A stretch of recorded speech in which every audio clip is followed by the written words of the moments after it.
ब्रह्मचारी मतलब आग, ब्रह्मचर्य मतलब आग, आप सच्ची समझो आग। पैर ऐसे पड़े जैसे आग में पैर पड़ते। आग में पैर कैसे पड़ते हैं? ऐसे ब्रह्मचारी चलता है, क्या है जैसे गिलहरी नहीं एकदम चिलचिलाती भागती, ऐसे ब्रह्मचर्य का जीवन होता है।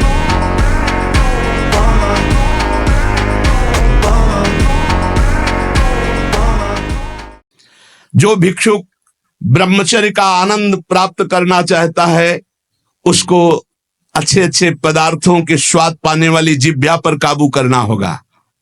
हाँ, ये जवानी जो है ये व्यतीत होनी चाहिए तपस्या में, जलने में व्यतीत होनी चाहिए, तो बुढ़ापा में वर्षा हो जाएगी।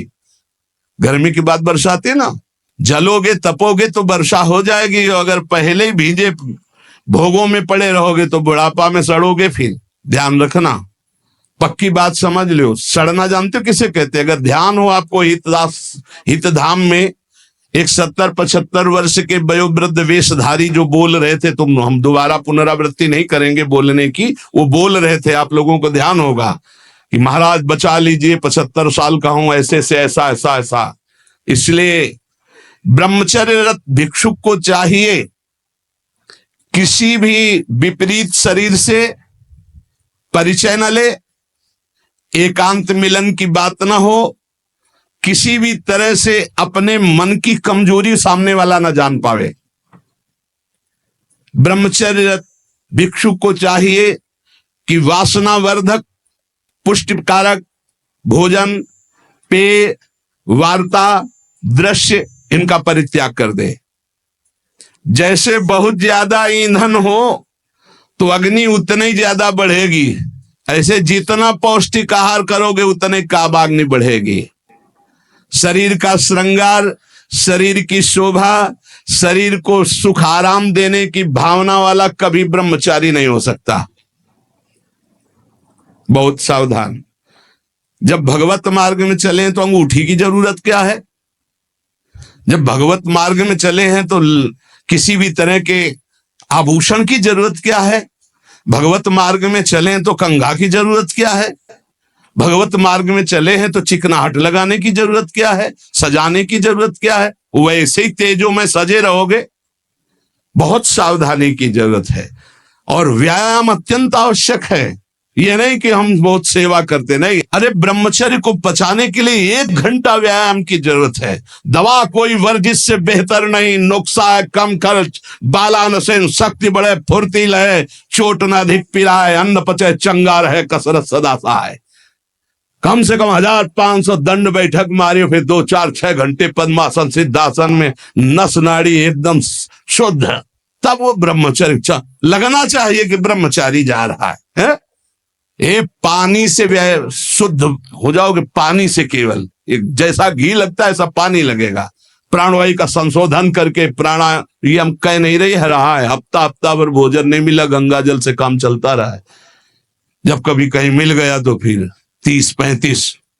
हाँ, एक बार एक गंगा किनारे एक कुटी थी तो राधे श्याम झोपड़ी थी, वयोवृद्ध संत निकले। हाँ, हम जानते हैं गंगा किनारे भ्रमण करने वालों की क्या दशा होती, क्योंकि गंगा किनारे रहे भूखे हो गए। हाँ महाराज, कई दिन से नहीं मिला? हो गए होंगे 8-10 दिन। बोले बैठो, कोई त्योहार था, गांव से गए, पूरी कचौड़ी मांग के लाए। आप सही मानो इतनी, वो पूरी लाके ऐसे रख दिए, 2-4 ऐसे सब्जी के टुकड़े होंगे भिक्षा में जैसे। हमें ये भी ध्यान नहीं रहा कि इनके लिए पूछे। पूरा राधे श्याम जब पा चुके गंगा जल, हमका महाराज आप, बोले हमें पता है, हम शाम के फिर ले आएंगे। बोले हमें पता गंगा किनारे कैसे होते, क्योंकि फिर पता नहीं कई दिन में मिले और कई दिन बाद मिला था। और कभी गैस की गोली थोड़ी कि गैस में कुछ नहीं, गंगा जल। अच्छा, ऐसी स्थिति में रोज आसनों पे बैठना, रोज व्यायाम करना। अभी पता नहीं आजकल के नए बच्चे व्यायाम में क्यों नहीं लगते, प्राणायाम क्यों नहीं करते, क्यों संयम से नहीं चलना चाहते?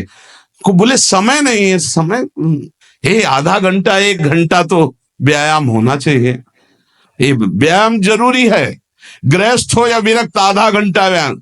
मोटरसाइकिल भी जब चलाते हैं ना लोग, तो पहले रेस में डालते हैं, नहीं एकदम धुआं धुआं करके रेस में, फिर वो एकदम गरम। जब तुम भी रेस में डालो, सुबह उठ के 2 बजे उठे, छत में चले गए 3 बजे तक, दंड बैठक व्यायाम प्राणायाम करके एकदम फुर्सत पाए, सत्संग में ऐसे बैठे।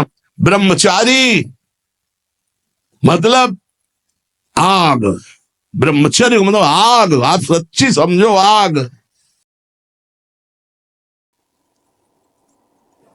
पैर ऐसे पड़े जैसे आग में पैर पड़ते। आग में पैर कैसे पड़ते हैं? ऐसे ब्रह्मचारी चलता है, क्या है, जैसे गिलहरी नहीं एकदम चिलचिलाती भागती है, ऐसे ब्रह्मचर्य का जीवन होता। पता नहीं तुम लोगों की बातें समझ में क्यों नहीं आ रही। हाँ, सच्ची बात कहते, ब्रह्मचर्य में खान पान वाली बात की नहीं कि रबड़ी रसगुल्ला हो तब चिकना, वो तो पेट चिकनाएगा, पेट चिकना मिलेगा एकदम। और ब्रह्मचारी के नेत्र होते हैं, नेत्र बोलते हैं, जैसे जंगली सिंह के नेत्र है, ऐसे ब्रह्मचारी के नेत्र होते हैं। उसके नेत्र में एक पावर होता है, एक दबाव पक्ष होता है, वो जिस पर नेत्र डाले तो एक बार झुक जाए सामने वाले के नेत्र। ब्रह्मचर्य का ऐसा पावर, देवलोक सहित समस्त देवता उससे नित्य नमस्कार करते हैं जो ब्रह्मचारी होता है। जो भिक्षुक वीतराग शारीरिक और मानसिक ब्रह्मचर्य से परिपक्व, शारीरिक ब्रह्मचर्य और मानसिक ब्रह्मचर्य, मन और 5 ज्ञानेंद्रियों के द्वारा किसी भी विषय का धर्म विरुद्ध भोग नहीं, ये ब्रह्मचर्य धर्म है, ये ध्रुपद है, ये नित्य है, ये शाश्वत है। पूर्व काल में कितने महामुनि इससे सिद्ध हो गए, इसलिए वर्तमान में और भविष्य में भी जो शुद्ध ब्रह्मचर्य का पालन करेगा वो परम पद का अधिकारी होगा। हिंसा, झूठ, चोरी, मैथुन और परिग्रह और रात्रि का भोजन, जो इनको छोड़ देता है वही भिक्षुक सिद्ध होता है।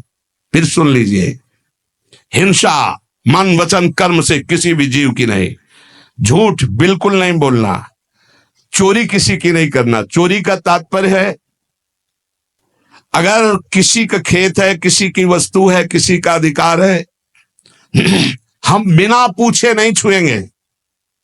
अगर वो दतून भी लेनी है और किसी के दरवाजे पे पेड़ है तो हमें इंतजार करना होगा। अगर पता चल रहा है कि गांव समाज की जमीन है, सरकारी जमीन है, किसी का अधिकार नहीं, तो हम उस वृक्ष से भिक्षा मांगेंगे, हमें एक दतून दे दीजिए। ऐसे नहीं है कि हम किसी वस्तु को स्वतः, जैसे गंगा किनारे बारी होती है और उनसे से आप फल तोड़ करके खा रहे हैं तो आप चोर हैं। ये नहीं कि अरे हमारा नहीं, किसी की कोई भी वस्तु बिना भिक्षा किए नहीं लेना है। आगे है मैथुन का पूर्ण त्यागी वीतराग परमहंस, बैरागी, किसी भी तरह के अष्ट मैथुनों में से एक भी नहीं। और परिग्रह, दान नहीं, इसीलिए भिक्षा शब्द है। तुम हमें दे रहे हो, हम नहीं लेंगे, हमें जरूरत होगी हम मांग लेंगे, हम भिक्षुक हैं। ये उपासकों की, अच्छे जो उपासक उनकी रहनी होती, ले 100 रुपया नहीं जरूरत है हमें, आधा घंटा बाद जरूरत होगी तो हम किसी से मांग लेंगे, भाई अगर हमें जहां लगेगा तो हम 5 लोगों से मांग लेंगे अगर जरूरत है, लेकिन हम तुम्हारे देने पर नहीं लेंगे।